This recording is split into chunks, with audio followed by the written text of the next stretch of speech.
O, ito na po.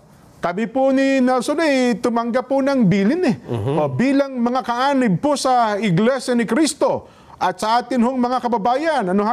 Dahil po dyan, mga kababayan at mga kapatid sa Iglesia, ang mga kapatid po sa Iglesia ay naghahanda, Nelson. Ulitin ko po ang mga kapatid po sa Iglesia ay naghahanda na magsagawa po ng rally. Magsagawa po ng rally upang ipahayag sa lahat ng mga kinauukulan na ang Iglesia ni Cristo ay pabor. Pabor po sa opinyon ng Pangulong Bongbong Marcos na hindi sumang-ayon sa isinusulong ng ilang sektor na impeachment.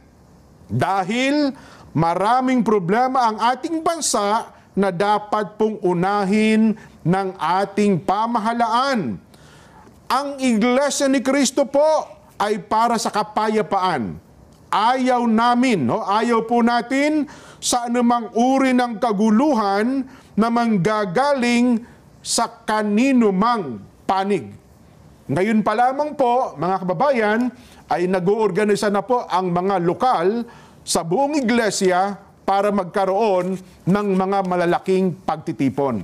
Nelson, para ipakita po at ipahayag, ito pong binabanggit namin na pabor kami sa opinyon ng Pangulong Bongbong Marcos na no to impeachment. Dahil ang daming ang problema ng bansa, hindi ba? Ang dapat po nating unahin, ang problema ng bansa na mas malaki. Yes. Hindi po ang impeachment. At dapat maintindihan